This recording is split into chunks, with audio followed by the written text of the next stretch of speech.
Ya, Assalamualaikum Ustaz. Waalaikumsalam warahmatullahi. Sehat Ustaz ya? Alhamdulillah. Kabar sehat juga. Kami, Alhamdulillah Ustaz.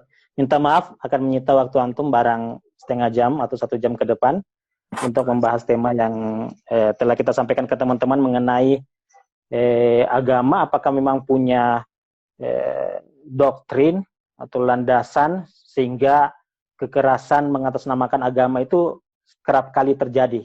Karena kita lihat dewasa ini ya, kekerasan agama justru tampil dengan wajah yang mengerikan, bisa dikatakan seperti itu, tampil dengan wajah yang penuh dengan amarah. Kita melihat misalnya kejadian bom bunuh diri di beberapa tempat itu mengatasnamakan doktrin agama. Itu bukan hanya terjadi di Palestina yang menyasar tentara Israel, tapi juga menyasar orang-orang Muslim sendiri, terjadi di Irak, di Suriah, di Pakistan, bahkan di Indonesia, yang korbannya justru adalah sesama Muslim sendiri. Ini agama belakangan ini menampilkan wajah yang penuh dengan kekerasan. Dan kita lihat juga beberapa dalam 1-2 bulan terakhir ini, kok kenapa tiba-tiba agama muncul bukan hanya sebagaimana yang saya katakan tadi sebagai aksi terorisme dan seterusnya, tapi juga malah menjadi tidak ramah terhadap perempuan. Kekerasan terhadap perempuan justru dilakukan oleh orang-orang yang kita kenal sebagai tokoh agama, dan itu dilakukan di pesantren, di majelis pengajian, di sekolah-sekolah agama yang justru harusnya mereka, para santri-santri ini mendapatkan bimbingan spiritual, mendapatkan pendidikan yang layak untuk mereka menjadi orang yang bisa berguna ke depannya. Tapi justru tanda petik ya, dirusak oleh orang-orang yang harusnya mendidik mereka. Jadi yang ingin kami tanyakan ke Ustadz, alhamdulillah sudah hadir di tengah-tengah kita. Jadi harusnya kan mereka tokoh agama ini atau pengasuh pesantren ini adalah orang yang memahami agama dan juga tahu bahwa apa yang mereka lakukan itu adalah ada dosa. Tapi dengan banyaknya korban dari mereka, ada sampai 20 sampai 30-an, yang baru-baru juga ada di Tasikmalaya itu bahkan sampai 34 korban pencabulan dan seterusnya. Ini fenomena seperti ini sebenarnya menurut Ustadz itu seperti apa? Apakah memang ada landasannya dari teks-teks agama sehingga mereka, para pelaku ini, meyakini itu sebagai sesuatu yang bisa saja mereka lakukan, bahkan itu dilakukan di depan santri-santrinya, dilakukan ke santri-santrinya. Mungkin Ustadz bisa menjelaskan kepada teman-teman semua. Ya, bismillahirrahmanirrahim. Mohon maaf, ini saya di tempat terbuka ini karena cuacanya agak panas. Jadi mungkin ada suara dan gangguan sedikit. Mudah-mudahan koneksinya bagus. Ya, terima kasih Ustaz Ismail Amin telah mengajak saya untuk join dalam live di akun Instagramnya, dan ini baru kali pertama buat saya yang memang awam soal medsos. Tadi apa yang Ustaz Amin sampaikan dan juga diajukan kepada saya sebuah pertanyaan, menurut saya tentu tidak mungkin ada agama memuat teks-teks yang mendorong aksi kekerasan seksual. Itu tidak mungkin ada yang menganutnya kecuali orang sakit. Artinya semua agama Islam atau agama apapun pasti justru mendorong orang untuk tidak melakukan itu. Namun ironisnya, mengapa justru orang-orang yang dikenal sebagai pemuka agama dan di pusat-pusat tempat pembibitan para agamawan justru kerap kali terjadi. Kalau di Indonesia yang saya tahu, berita tentang pelecehan seksual, kekerasan seksual, pemerkosaan dengan ragamnya itu sebetulnya hampir seperti berita biasa. Kalau ada Ustadz Amin dan teman-teman yang sekarang join ini melakukan search di internet dengan keyword misalnya ulama, ustadz, pencabulan atau cabul, itu akan banyak yang akan didapat. Artinya ini sebuah fenomena umum, hampir seperti berita biasa begitu. Saya bahkan meyakini bahwa yang terungkap itu hanya 10% dari sekian banyak yang tidak terungkap. Ya, tidak terungkapnya itu karena apa? Tidak terungkapnya itu karena menyangkut kehormatan, ada yang karena diintimidasi, ada yang ya artinya banyak alasan untuk tidak. Tentu pelecehan seksual dilakukan oleh siapapun. Siapapun bisa melakukan pelecehan seksual, kekerasan seksual, pemerkosaan dan lain sebagainya bisa dilakukan oleh siapapun. Tapi mengapa justru orang-orang yang menjadi pemuka agama atau dianggap sebagai pemuka agama, orang yang mengerti agama, pendidik agama, justru melakukan itu? Menurut saya banyak faktor. Tapi faktor yang paling utama adalah ketidakseriusan beragama. Bagi saya memang tidak beragama justru. Tapi menjadikan agama sebagai alat kekuasaan, sebagai senjata untuk memenuhi hasrat-hasrat hewani, sehingga dengan itu ia menjadikan murid atau umat atau jamaahnya itu sebagai objek pemuasan libido hewaninya. Nah, pemerkosaan biasanya dilakukan dengan pemaksaan. Disebut pemerkosaan itu biasanya dalam pengertian umum itu rap, itu dengan pemaksaan, dengan mencabut kehendak bebasnya. Biasanya kekerasan fisik juga biasanya dilakukan dengan pemberatan. Tapi yang dilakukan oleh para pemuka agama ini hampir tidak ada yang dengan kekerasan fisik. Kekerasan. Tidak dilakukan dengan pemaksaan. Tapi justru dilakukan dengan narasi agama. Ternyata itu lebih ampuh. Karena umat yang sudah didoktrin dengan kepatuhan, didoktrin dengan ancaman tidak durhaka, akan jadi durhaka. Kalau dalam bahasa Jawa disebutnya kualat. Dia akan mendapatkan tulah. Kemudian diancam ilmunya tidak akan bermanfaat. Juga digambarkan ini bagian dari proses pelatihan, kepatuhan, dan seterusnya. Banyak itu modus yang digunakan. Sehingga pelakunya itu terkesan seperti menyerah. Kalau Anda, Ustadz Amin, lihat video yang ditayangkan, wawancara dengan istri pelaku ini, tergambar justru para korbannya itu seperti menutup-nutupi. Bahkan dari istri Gubernur Jabar itu menggambarkan ketika ditanya bagaimana Pak HW itu, dia katakan mudah-mudahan tidak lupa makan, mudah-mudahan sehat, dan merasa aman ketika di pesantren bersama. Jadi ini ada semacam soft rape, gitu ya. Pemerkosaan halus. Pemerkosaan halus ini lebih keji karena korbannya sulit untuk mengungkapkan. Kenapa mengungkapkan? Karena dia akan terkesan seperti dia juga melakukannya dengan kehendak, dengan sukarela. Nah, narasi agama dilakukan, diberikan untuk supaya orang ini kehilangan rasionalitasnya, kehilangan kehendaknya, dan menerimanya seolah-olah itu adalah sesuatu yang memang harus dilakukannya. Ini kan lebih keji, lebih jahat daripada pemerkosaan yang pemberatan, karena biasanya kalau pemerkosaan dengan pemberatan atau kekerasan itu terjadinya sesaat, tidak berulang kali, bahkan tidak menghasilkan kehamilan. Nah, dari itu saya memahami bahwa pemerkosaan dengan soft ini, dengan lembut, dengan hipnotis lah, dengan brainwashing, dengan narasi agama, dengan ancaman neraka, dengan banyak itu dilakukan, itu menurut saya lebih keji, lebih jahat, karena membuat pelakunya dilematis dan menghadapi confusing, dia menghadapi kebingungan yang luar biasa. Dan itu saya percaya apa yang dikemukakan oleh istri dari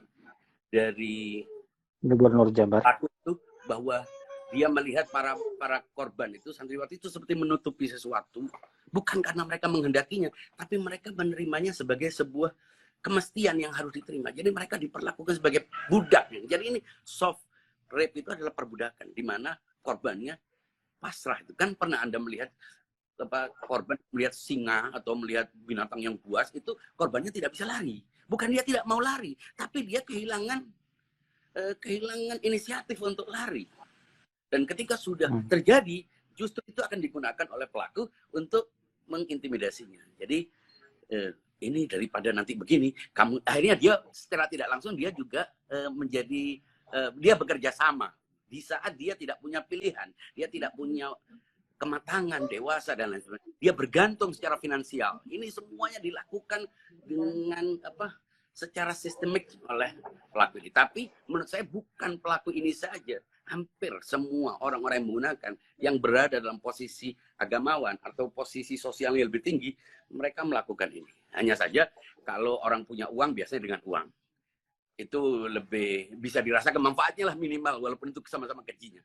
Ketimbang ini gratis dan dia menghabiskan itu dengan narasi agama. Jadi menurut saya dia tidak hanya melakukan pemerkosaan dengan dalih agama, tapi dia menjadikan agama ini sebagai alat pemuasan. Jadi penistaan yang luar biasa menurut saya.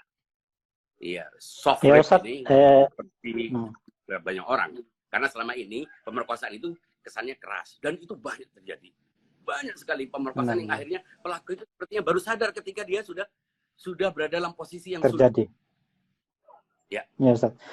Tadi menarik Ustaz yang antum sampaikan. Ya, tadi Ustaz ada satu poin yang saya sempat tangkap sangat menarik. Antum tadi mengatakan bahwa mereka itu orang yang tidak serius beragama. Sementara kita kenal mereka sebagai tokoh agama. Kita mengenal mereka sebagai tokoh agama karena mereka tampak serius melaksanakan agama. Jadi menurut antum sendiri itu yang kategori ketidakseriusan dan serius beragama itu yang seperti bagaimana? Mereka misalnya naik haji, mereka mendirikan pesantren dan seterusnya, hafal kitab-kitab kuning dan seterusnya. Itu kok antum bisa mengatakan bahwa mereka tidak serius beragama?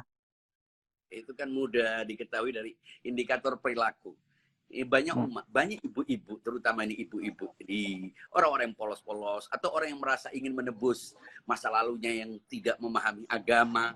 Ketika muncul ada sebuah tren baru orang beragama, berjilbab di mana-mana, yang sadar dia bagaimana menebus itu dengan memasukkan anaknya. Dan memahami agama itu simbolik, itu masalahnya. Agama itu imajinal, dari pesantren, dari penampilan, dari ucapan, tapi tidak dari sisi pikiran. Jadi agama yang muncul itu hanya outlook-nya, bagian luarnya, dan itu yang memang lebih mudah untuk dilihat. Orang dianggap religius itu apa sih? Ya ketika berpakaian, ketika bicara santun. Kesantunan ini seringkali dianggap santun, lembut, senyum, penuh bicara, itu berarti sudah taken for granted, berarti 100% penghuni sorga. Padahal justru hampir semua kejahatan itu, ini saya katakan mungkin agak kontroversial, hampir semua kejahatan, selain kejahatan dengan kekerasan, itu dimulai dengan kelembutan, dengan empati, dengan perhatian, dengan dia benar-benar menyampaikan dirinya yang suci. Ya, semua penipuan dilakukan itu. Kalau orang tidak tertib, masa dia akan ngaku saya ini penipu, sejak awal dia melakukan kekerasan. Kekerasan dengan kejahatan dengan kekerasan itu hampir tidak pernah bisa tidak kurang berhasil kecuali dalam momen-momen yang tertentu. Tapi kejahatan dengan kelembutan itu sering terjadi. Nah, menurut saya agama ketika hanya dieksploitasi dari sisi simbol dan ibu-ibu ini memahami agama itu hanya dari sisi etalasenya, tidak berlogika dengan agama. Ketika agama dipisahkan dari logika, maka yang dia temukan adalah justru industri agama. Justru pendidikan-pendidikan agama yang dikelola oleh orang-orang yang tidak berserius. Justru menurut saya bukan serius beragama, tidak beragama. Jadi memang seperti orang jual narkoba, tapi dia tidak makin narkoba. Dia jual rokok, tapi dia bukan perokok. Nah, mereka ini orang yang paling tidak percaya kepada agama. Nah, tapi dia gunakan agama ini untuk bisa memanfaatkannya. Mengambil manfaat. Mengandung nilai, ada benefit, ada keuntungan di situ. Jadi dia gunakan. Membangun sekolah, membangun apapun yang sebetulnya dia sendiri tidak percaya. Karena untuk percaya kepada agama itu kan harus terlihat dari pola pikir. Berpikir dulu. Agama itu mulai dari berpikir, kemudian baru bertindak. Nah, kalau yang terlihat adalah tampilan-tampilannya, itu yang paling menggiurkan. Dan orang-orang awam mudah percaya oleh itu. Orang pakai gamis. Kalau saya kan seperti preman. Saya kalau duduk di terminal ini, wajah sudah mendukung, hancur, berantakan. Pakai begini, ada tulisan-tulisan. Wah, ini pasti penjahat. Orang nggak akan mendekati. Coba kalau orang dengan klimisnya, dengan wah rapinya, beruntung juga dia punya wajah yang bagus, orang semua akan berjubel, minta minum, minta ini segala macam. Dan itu yang terjadi.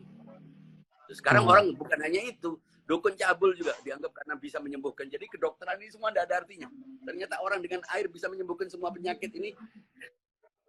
Rumah sakit pun menjadi tidak ada arti, dokter-dokter menjadi tidak ada. Jadi sebetulnya intinya lebih baik tidak beragama daripada beragama tanpa logika. Ini akibatnya. Ya Ustaz, kalau yang tadi tentang soft rap itu, tadi Antum mengatakan bahwa terjadi cuci otak ya. Itu berarti kalau bisa dikatakan memang ada teks-teks agama yang mendukung yang melegitimasi perbuatan dari oknum-oknum ini. Karena menggunakan, tadi Antum sempat singgung sedikit, menggunakan narasi-narasi agama untuk membuat mereka menjadi bingung, akhirnya pasrah dengan tindakan asusila ini. Iya. Artinya bukan teksnya, interpretasinya. Jadi interpretasi. Ada teks-teks yang apabila ditafsirkan secara denotatif atau dengan kecenderungan tertentu bisa, karena teks itu kan tergantung siapa yang memahaminya. Nah, ketika pemahamannya itu sudah menjadi sebuah doktrin umum, misalnya saya terus terang sekarang buka apa aja, kecenderungan melakukan hubungan sejenis itu hampir hampir terjadi di banyak, dan itu sudah lama, semua orang tahu. Itu dijustifikasi dengan syarat untuk supaya bisa bertahan lama. Watuluz zamani, kan ada tuh. Akhilan tanal ilma illa bisittatin. Temanku, saudaraku, kamu tidak bisa mendapatkan ilmu kecuali dengan 6 syarat, memenuhi syarat. Zaka'un wa hirsun wa bulghatun wa irsyadu ustadin wa tuluz zamani. Waktu yang panjang. Nah, untuk supaya tidak kepikiran kawin, supaya ini mereka akhirnya memenuhi kebutuhan seksualnya dengan melakukan hubungan sejenis. Meskipun mereka berusaha untuk menganggap bahwa ini bukan yang itu. Mereka berusaha untuk membuat level-level yang intinya bahwa ketika orang punya kecenderungan kepada lawan jenisnya dan itu dirawat, ya berarti itu penghancuran. Dan itulah pusat-pusat keagamaan. Nah, apa yang bisa diharapkan dari agamawan yang tampil ketika masa lalunya juga dia melakukan itu. Jadi menurut saya, teks-teks agama bisa aja.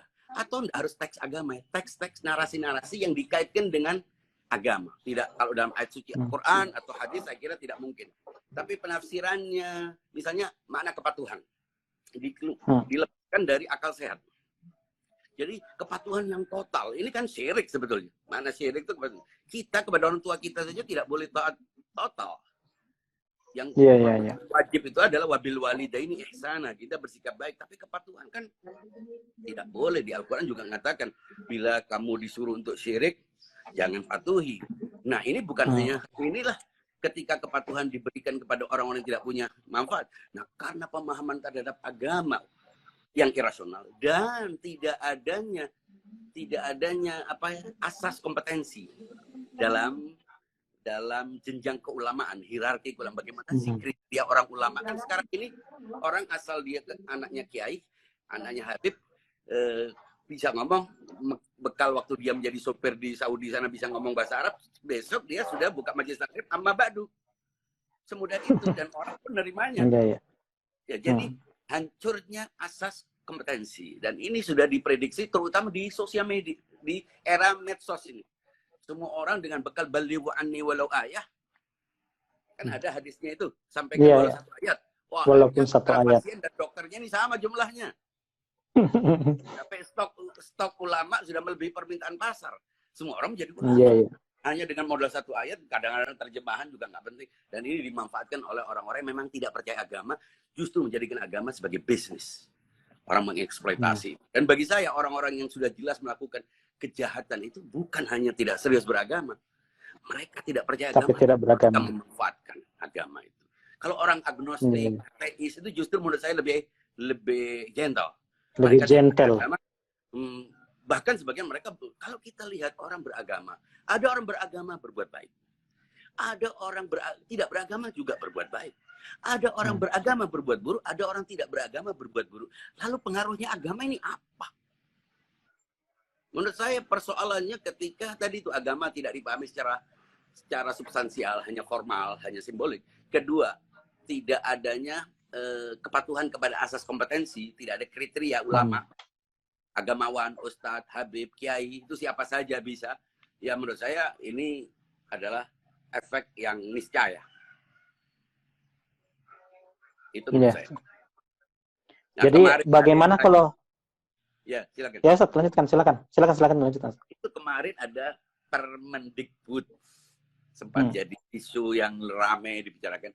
Itu tentang seksual di perguruan tinggi. Menurut saya sebetulnya tidak hanya perguruan tinggi yang lebih parah itu yang tidak ada pengawasnya, yang dianggap malaikat pengawasnya, itu yang seperti terjadi kemarin itu. Kalau kampus terbuka, orang bisa melihat, orang punya keberanian, orang-orang yang cerdas, terpelajar, itu pun masih terjadi. Permendikbud ini sebetulnya berbicara tentang bagaimana apa sih kriteria pelecehan seksual. Tidak melihatnya dari unsur agama. Ketika ada agresi, ada pemaksaan, dan pihak lain itu tidak mau, maka itu dianggap sebagai pelecehan seksual. Sekelompok orang, entah bagaimana dia memahami bahwa itu berarti melegalkan zina. Loh, dari mana melegalkan zina? Dia hanya melihat dari aspek kejahatan. Bahwa zina itu meskipun suka sama suka adalah haram menurut agama, ya itu pada tempatnya. Tapi negara ini tidak akan mengurusi itu. Negara ini hanya melihat di mana ada gangguan sosial, di mana ada agresi terhadap orang lain, maka itu dilarang. Perkara orang mengharamkan zina atau tidak, itu terserah agama masing-masing. Rupanya dia lupa bahwa ini adalah negara, bukan agama.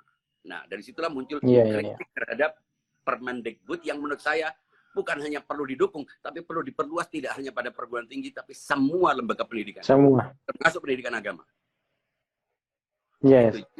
Terus, jadi dari penjelasan antum ini, kesalahan atau apa namanya, yang juga membuat ini semakin marak adalah dari faktor masyarakat juga yang tidak bisa memahami agama dengan benar. Kalau tadi dikatakan terus bagaimana, apa yang harus dilakukan masyarakat awam dalam memahami agama dengan benar ini, sementara jika tokoh-tokoh agamanya yang diharapkan bisa mengajarkan agama dengan benar justru memanfaatkan agama itu untuk kepentingan pribadi mereka. Nasihat antum terhadap masyarakat sendiri itu seperti apa, Ustaz?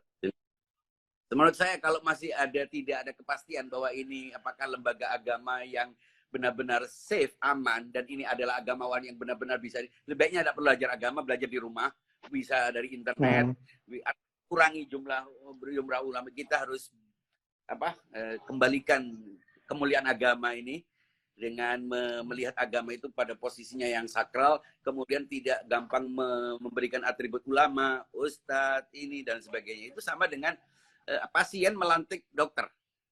Itu siapa sekarang orang disebut ulama, ustadz itu? Yang banyak viewernya, yang banyak followernya, yang bisa ngomong cabul, bisa ngomong lucu, bisa ngomong itu adalah ustadz. Kacau dalam keadaannya. Jadi menurut saya nggak haruslah berhadapan dengan orang. Kalau memang kemungkinan anak dididik oleh orang tuanya akan lebih bagus. Panduan-panduannya juga di internet, bisa mendengarkan ini. Saya kira itu lebih aman. Kecuali kalau dia sudah mendapatkan jaminan bahwa lembaga pendidikan ini aman, dia sudah melakukan verifikasi, pengawasan, kerjasama, sistem yang bagus, komunikasi yang bagus. Seperti di sekolah itu kan biasanya ada kerjasama antara orang tua dengan anak. Kalau ini diserahkan sepenuhnya, dan memang ada doktrin ketika memasukkan anak ke lembaga pendidikan berasrama, agama, itu seakan-akan memang diserahkan anak yang mau dikawin, kalau perempuan mau apa, mau dijadikan pembantu, itu dianggap belajar.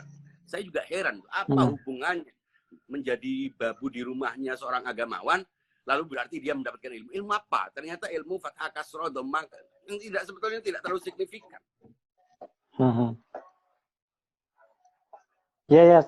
Terus kalau mungkin Ustadz bisa memaparkan, mungkin ada parameter berarti kalau kayak begitu agamawan, parameter untuk yang bisa dikatakan bahwa ini orang bisa beragama baik dan benar, sehingga kemudian karena bagaimanapun ya kultur kita, masyarakat di Indonesia itu membutuhkan figur. Dia senantiasa mencari figur yang mana dia cocok, itu dia akan ikuti apapun yang dikatakan oleh figur itu. Nah, mungkin ada parameter-parameter khusus yang mungkin Ustadz bisa paparkan seperti apa? Ya, sebetulnya tidak sulit ya untuk melihat orang punya keahlian dalam bidang ini. Kan seperti sekolah-sekolah biasa, ilmu agama itu kan ilmu. Ilmu itu kan ada parameternya, ada kelulusannya, ada nilainya, ada ujiannya, ada ujian fit and proper test istilahnya kalau untuk di ruang publik. Psikotes. Ini semuanya harus dijalankan. Kalau enggak, kacau. Jadi kita harus mulai memperlakukan ilmu agama ini bukan under ilmu-ilmu lain. Dia sama. mau ilmu umum, mau ilmu agama, semua ada parameter, ada metodologinya, dan semua bisa diukur. Orang kompeten atau tidak, dia qualified atau tidak, dia ahli dalam bidang ini atau ahli di bidang itu, dia harus punya batasan-batasan. Di Katolik itu terjadi. Di umat Katolik, orang bisa sembarangan kemudian besok dia buka dia gereja atau kemudian ngomong gitu. Nggak bisa. Nggak bisa, itu mulai kecil, bahkan mulai muda dia diisolir, bahkan tidak berhubungan dengan orang lain. Tidak. Tujuannya apa? Tujuannya untuk membangun sakralitas. Bahkan ada sakramen, ada upacara untuk melantik orang sebagai santu, orang suci. Karena menjaga kesakralan agama ini. Entah kita setuju atau tidak dengan beberapa pandangannya, ini tidak sedang berbicara tentang substansi agama, tapi bagaimana membangun hierarki otoritas. Nah, dalam Syiah juga begitu. Anda kan di bagaimana orang menjadi ulama itu mulai kecil dari proses. Nggak bisa tiba-tiba besok beli sorban, kemudian dia ngomong di mimbar. Iya, dia bahkan ada pengadilan ulama kan. Iya kan? Dilucuti sorbannya sebagaimana pejabat juga dilucuti pangkatnya bila melakukan tentara, militer. Iya, ada mahkamah khusus, mahkamah militer, mahkamah ulama, itu semuanya. Itu cara, bukan berarti tidak mungkin orang melakukan kejahatan. Ini kan mengantisipasi bahwa kejahatan bisa dilakukan oleh siapapun dengan keyakinan apapun. Siapapun bisa melakukan kejahatan. Kalau dia sudah baiat iblis, ya berarti dia akan melakukan kejahatan. Ketika dia tidak percaya kepada agama ini, norma-norma, nilai-nilai itu dianggap sesuatu yang tidak ada, ya dia tidak akan percaya kepada agama. Ya, Bib.